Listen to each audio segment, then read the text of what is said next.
Hey y'all, welcome back to the Castle Grounds Apiary.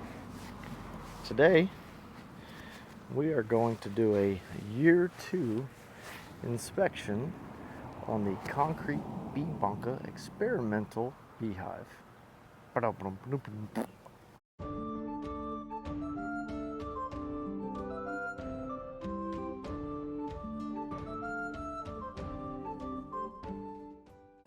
So the bee bunka itself is not necessarily experimental. This is just the bee bunka that was a part of the nationally recognized wooden versus concrete beehive experiment. And by nationally recognized, I think there was one person in Indonesia that saw one of those many videos.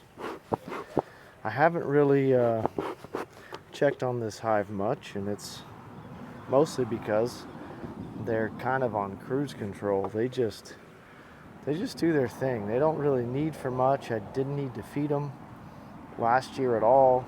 Didn't need to feed them over winter. Come on, baby, pump it up. This thing was smoking like a chimney in my garage, and I get it outside, and she starts giving me the cold shoulder. Anyway, so today is basically just a mid-summer dive into where we are. Going into the winter, this thing was completely packed with capped honey. So there's a deep and 2 shallow supers. They were both completely packed with honey. And I haven't really made a video since then, since we kind of concluded that the 2 similar bees did better in a concrete hive. So today, if I can ever get my smoker lit, sorry if the road noise is obnoxious. People around here think they gotta fly down. Whoa! That's probably worth showing you. There's a lot of bees going on down here.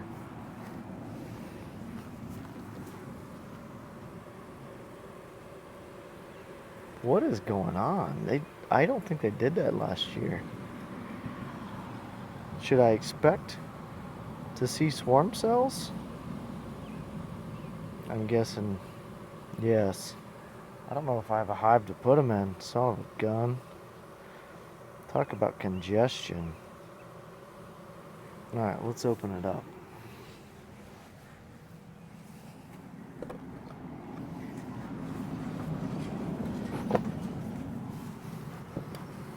If you're new to the channel, this concrete hive is an absolute beast to manage. But these bees are incredible. I don't have to get into it very often, so I just make sure to get a full belly prior to engaging in affairs. And I don't usually use a microphone, so you're going to hear some grunts that may or may not be appealing, depending on who you are. Jesus. Alright, what we got, guys? They capped this honey so fast last summer. I homemade these shallow supers out of scrap 2x material, and within 2 weeks they were completely drawn, filled, and capped with honey, and they had 0 foundation. So I mean, it was a pure draw, if you will. Ooh, where's my hive tool, for crying out loud? I expect to see no change, really. I don't expect to see them have less honey. So that looks really good. This is 90% cap. Look like they've been getting into it a little bit. We did have a dearth period here in central Oklahoma for a while, and that may explain or be explained by that. Let's check the center. We're not going to go through every single frame. We're just going to get an idea of what we're looking at. They're not a heavy propolis hive. Look at that. Completely capped. save a few random isolated openings. So those are ones that were capped before and have since been opened. I don't really know what that means. Maybe they were hungry. Now I'm going to attempt to lift this heavy bastard full of capped honey. I'm guessing that the weight of the hive plus the wood and the wax and the honey is a solid 100 pounds. Add the static friction due to the propolis, and this is probably going to be a 150-pound pull.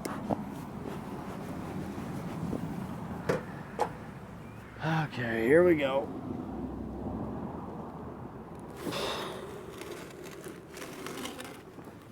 Yep, she's heavy. Where are we gonna go, baby? Oh, god damn it, I forgot the mic was on.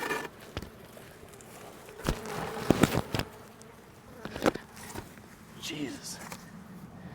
I was attempting to not destroy the new mic. I usually rest it against the chest and just bear hug it off. That was a little awkward. Forgive me for that. That was heavy. The sucker's full of bees. I guess I'll show you.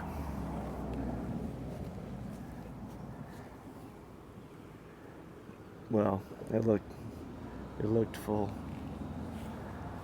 We'll be a little more cautious here.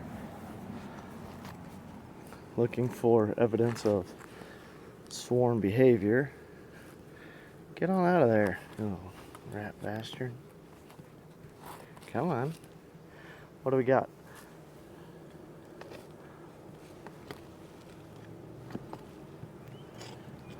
Shocker. Capped honey. Well, mostly capped, 80%. We didn't harvest from this one last year. I might have mentioned that. They were not starting from scratch. Capped honey. We'll put one more just for the good old S&Gs. Oh, there's some brood in this one.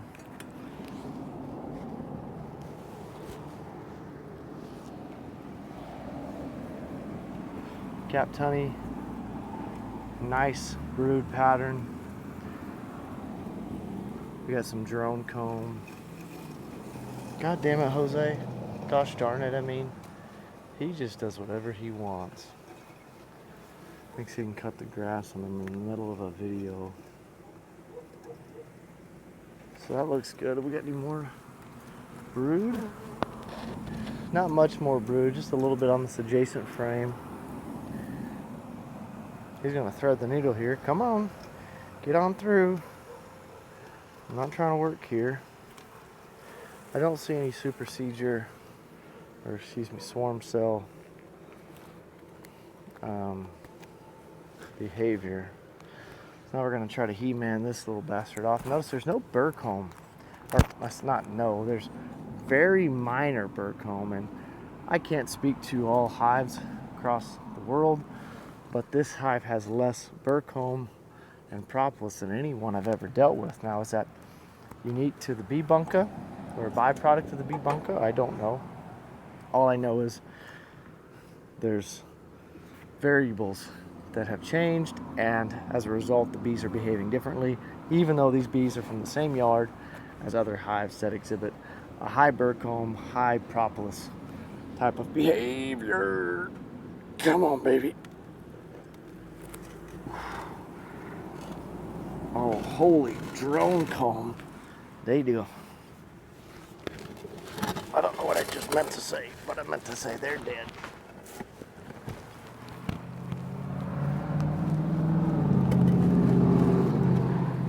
Now I realize that I made a mistake putting this hive so high off the ground. But initially, it was to get it up so that my dog wouldn't bother them, and so that Jose, this annoying little lawnmower that keeps bumping my feet, could go under them. So they had to be off the ground, but up high enough so where my dog wouldn't monkey with them. Let me show you this drone comb a bit, and we'll do a quick little get. God damn it, dude. No. Sorry. We'll do a quick little drone comb inspection. If he'll ever get out of the way.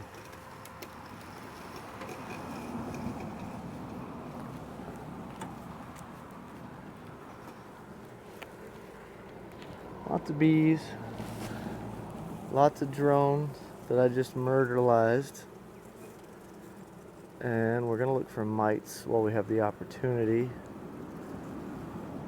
I'm going to go through all these exposed drones here. Oh, not in frame. That's beautiful. Good job, dummy. Okay, train's coming, so this is going to get brutally noisy. I'll continue. I'll probably turn the volume down, but I'll continue to mark or go through these drones here before it gets out of control. Ooh, that drone juice just went. So a little drone comb down here, but I rarely get down into the brood chamber just because it's not necessary. It is a giant pain in the butt by yourself. Doing this with two people probably wouldn't be so bad. One person, this is kind of a nightmare. So keep that in mind if you want to get on the Bunka bandwagon. And there are people. Stony apiary, excuse me, across the pond. He's done a really good job adopting these and putting them out. In fact, he sold one to Lawrence at the Black Mountain channel. And they're awesome, but they just take a little bit of, oomph.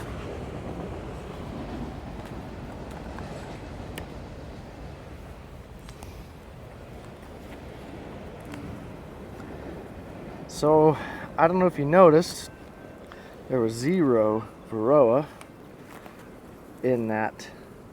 I should probably smoke these bees. There's 0 varroa in any of those drone brood. Now that doesn't have anything to do with the concrete hive necessarily. It's just an observation.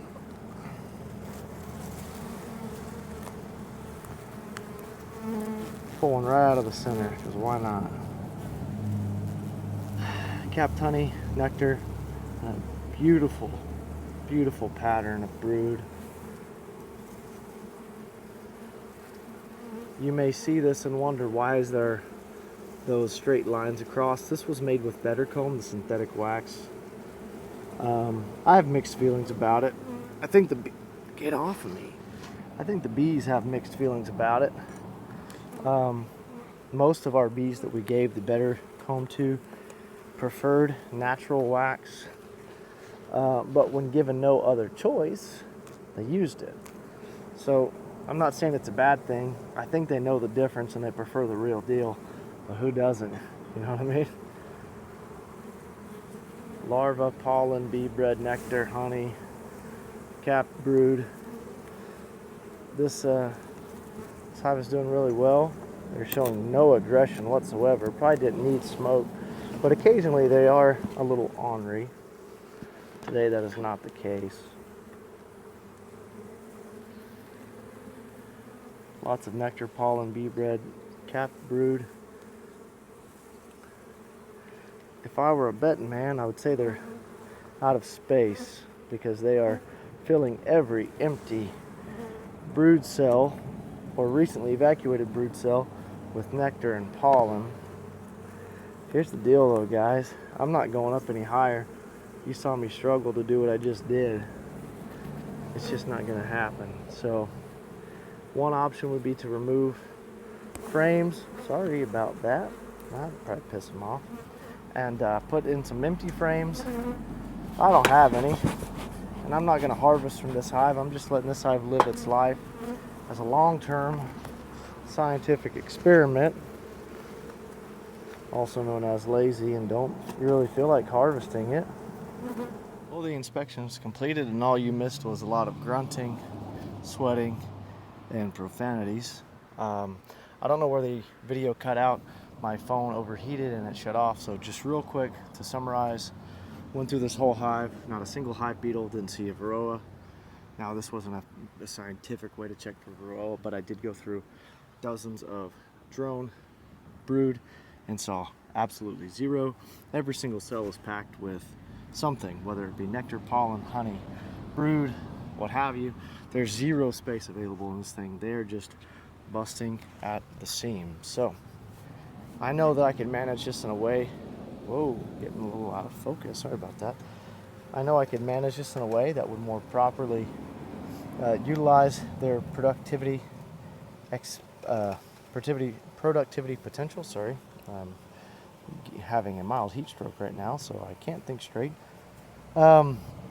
But I just can't go any higher. I literally can't do another 150-pound box above my head.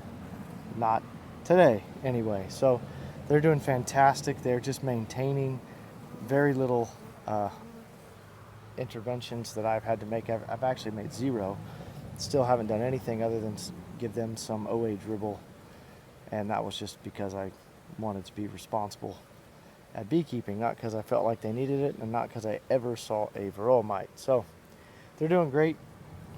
Yeah, sorry if you missed some of that. It's just big old bustling hive. So thanks for watching.